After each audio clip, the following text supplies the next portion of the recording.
Everyone, welcome back to my channel রূপসাস wonder world. কেমন আছো সবাই? Welcome to another daily blog. তো আজকে শনিবার আর এখন ঘড়িতে বাজে প্রায় 9:30, প্রায় না 9:30 বাজে। আর আমি রেডি হয়ে গেছি, এখন অফিস যাব। আজকে সন্ধেবেলা একজন গেস্ট আসতে চলেছে আমার বাড়িতে। সো অনেক দিন কোনো ডেলি ব্লগ তোমাদের সাথে শেয়ার হয় না, সো ভাবলাম এত ট্রাভেল ব্লগের মাঝখানে একটা ডেলি ব্লগ তোমাদের সাথে শেয়ার করি। সো পুরো ব্লগটা দেখতে থাকো। চলো আমি এখন অফিস যাই, তারপর সব কিছুই তোমাদেরকে দেখাবো। ঘোরাফেরা তো চলতেই থাকবে, তার সাথে রোজকার দৈনন্দিন জীবনও। তাই ভাবলাম এত ঘোরাফেরার মাঝে একটা ডেইলি ব্লগ আমার দৈনন্দিন জীবনের ব্যস্ততম দিন তোমাদের সাথে শেয়ার করি, তার সাথে একজন বিশেষ অতিথির আগমন। তো ঘড়িতে বাজে প্রায় 10টা বাজতে 10 মিনিট বাকি, আর আমি এখানে রেডি হয়ে গেছি একদম টিচারের মতো, চশমা পরে সেজে গুজে রেডি হয়ে। সাজার মধ্যে বলতে শুধু জাস্ট মুখে ক্রিম আর ঠোঁটে লিপস্টিক, আর কিছুই না।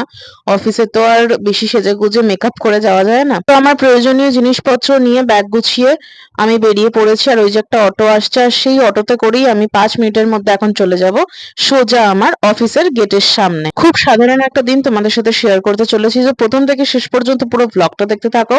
আর এরকম মজাদার ব্লগের জন্য বা ভিডিওর জন্য কিন্তু আমার চ্যানেলটাকে সাবস্ক্রাইব করতে হবে। চ্যানেলটাকে সাবস্ক্রাইব করে দাও, আর ভিডিওটা ভালো লাগলে ভিডিওটাকে একটা লাইক করে দাও। সো অটো থেকে আমি নেমে গেছি, আর এই নীল রঙের যেটা দেখতে পাচ্ছিলে সেটা হচ্ছে একটা জলের ট্যাঙ্ক। আমাদের এখানেই বড় জলের ট্যাঙ্কটা রয়েছে। তো আমার অফিস এখান থেকে সোজা গিয়ে ডান দিকে যে রাস্তাটা চলে গেছে সেইখানে। তো আমি এখন হেলতে দুলতে যাচ্ছি। অফিস টাইম আমার শুরু হয় সকাল 10টা থেকে, আর বাড়ি থেকে 10টা বাজতে 10 মিনিট বাকি, মানে 10 মিনিট আগে। এই কারণেই বেরোই কারণ অফিস আমার খুব সামনে। অটো বা রিক্সা পেয়ে গেলে 5 মিনিট লাগে আমার অফিসে আসতে। তো আমি পৌঁছে গেছি আমার অফিসে, আর এই হচ্ছে আমার ডেস্ক, আমার সিস্টেম। এই সিস্টেমে বসেই খটখট করে সারাদিন আমি কাজ করি। আর এখানে একটা গণেশের মূর্তি, যেটা আমার ডেস্কের পাশেই থাকে। এই যে আমি যেখানে বসি তার পাশে একটা গণেশের মূর্তি, যেটা আমি অনেকদিন আগে একটা ভিডিওতে তোমাদের সাথে শেয়ার করেছি। তো সেই গণেশটাকে আজকে চান করানোর পালা। তো ঝকঝকে চকচকে গণেশ বাবাজি চলে এসেছেন। কারণ যখন শীতকাল পড়েছিল, এতদিন শীত ছিল বলে এনাকে চান করানো হয়নি, গণেশ বাবাজি ঠান্ডা লেগে যাবে বলে। তা এখন শীতটা চলে যাচ্ছে, একটু গরম গরম পড়তে শুরু করেছে। তো তার জন্য আর গণেশ বাবাজিকে ফেলে রাখবো না, ভাবলাম চানটা করিয়েই দিই। সুন্দর করে শ্যাম্পু দিয়ে শ্রী গণেশকে চান করানো হয়ে গেছে। আর সত্যি কথা বলতে এতদিন না আমাদের সময় সুযোগ কোনোটাই হয়ে ওঠেনি। তো 2-3 মাস হয়ে গেছে ঠিকঠাক মূর্তিটাকে একটু পরিষ্কার করা হয় না। সেই জন্য আজকে সময় পাওয়ার পর একটু পরিষ্কার পরিচ্ছন্ন করে স্নান টান করিয়ে ফুল মালা দিয়ে সুন্দর করে পুজো দিয়ে দেওয়া হলো আমাদের গণেশকে। এখানে আমি অফিস থেকে বেরিয়ে গেছি সন্ধে প্রায় 6টা বাজে। আর যে গেস্ট আসার কথা আছে তার আসতে একটু দেরি হবে। এখানে আমার টুকটাক গেস্টের জন্য কিছু কেনাকাটা আছে। তো এটা আমাদের সুপারমার্কেট, চলো সুপারমার্কেটের ভেতরে যাই, দেখি কি পাওয়া যায়। সবার প্রথমেই যেটা নেব সেটা হচ্ছে গেস্টদের জন্য সন্ধ্যের টিফিন। চায়ের সাথে বিস্কুট তো আছেই, তার সাথে আমার যে গেস্টরা আসছে তারা একটু চিপস খেতে ভালোবাসে। এই যে সামনে চিপসের প্যাকেটটা তোমাদেরকে দেখালাম, সেই চিপসের প্যাকেটটা না খুব ভালো, মানে চিপস গুলো খুব ভালো খেতে, ভীষণ টেস্টি। তো আমি এক প্যাকেট চিপস নিয়ে নিলাম, আর এখানে একটু স্টেশনের দিকে আমি হেঁটে হেঁটে যাচ্ছি। চারপাশে চোখ বুলিয়ে নেবো যে কিছু নেওয়ার মতো আছে নাকি। আসলে কি বলতো, আমি যখন কোনো কিছু ভেবে নিই বা কোনো লিস্ট বানাই, তখন কিছু না কিছু ভুলেই যাই। তো আমি এখন কি করি, যে সুপার মার্কেটে গিয়ে চারপাশে একবার চোখ বুলিয়ে প্রতিটা জিনিস দেখে নিই। যখন যেটা প্রয়োজন না, জিনিসগুলো দেখতে দেখতে এমনি মাথায় চলে আসে যে হ্যাঁ, এই কাজটার জন্য বা এই কারণে এই জিনিসটা কিনতে হবে। তো আমি এখন সেইভাবেই একটু মার্কেটিংটা করি।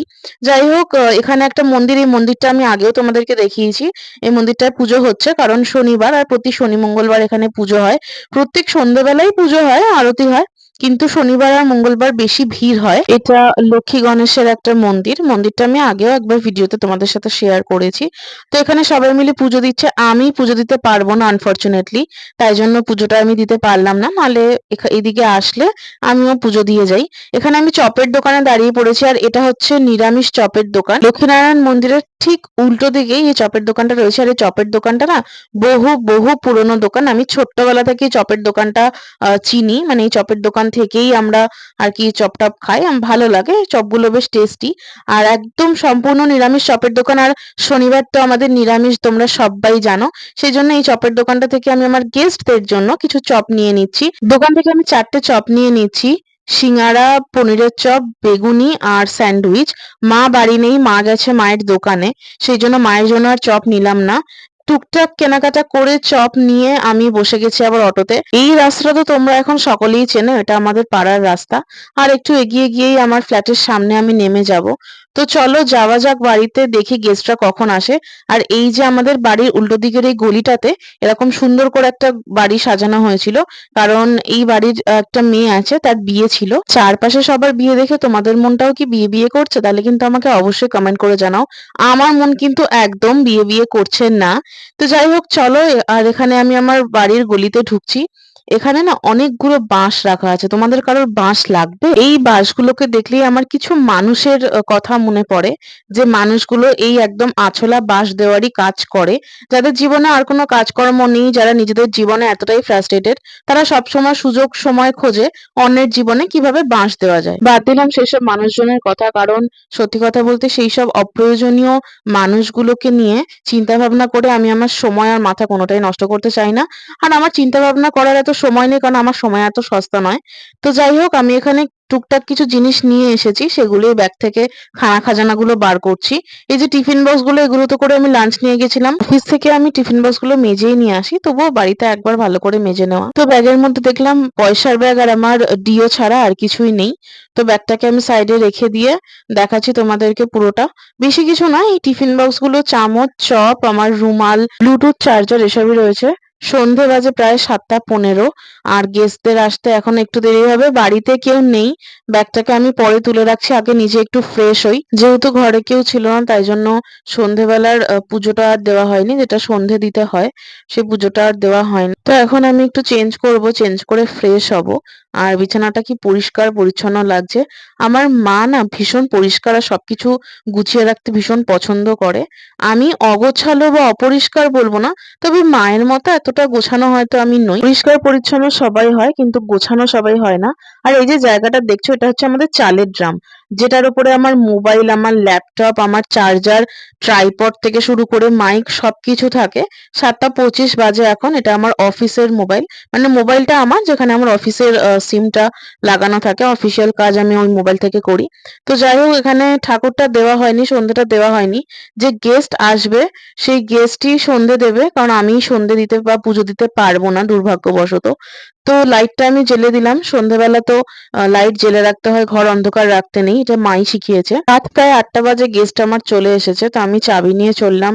আমাদের ফ্ল্যাটের যে মেন গেট আছে সেখানে সবসময় তালা দেওয়া থাকে, আর সিঁড়ির কাছে দোতলার এই জানলাটা থেকে আমি চাবি নিয়ে ওয়েট করছি যে কখন আমার গেস্টরা আসবে। এখানে দাঁড়িয়ে অনেকক্ষণ থেকে ওদের গলা আমি শুনতে পাচ্ছিলাম, আর ওরা হেলতে দুলতে মোবাইল ঘাঁটতে ঘাঁটতে এই জাস্ট আসলো। আর এখানে আমি চাবি নাড়িয়ে ওদেরকে বলছি যে আমি উপরেই দাঁড়িয়ে আছি। চলে এসেছে মালিশকা আর ঐশ্রী। ওরা নিচ থেকে বললো তোকে আর নিচে আসতে হবে না, চাবিটা ফেলে দে, আমরা চলে আসছি। তো এই যে মালিশকা আর ঐশ্রী চলে এসেছে, ওদের সাথে আমার প্রায় 2 সপ্তাহ পর দেখা হচ্ছে।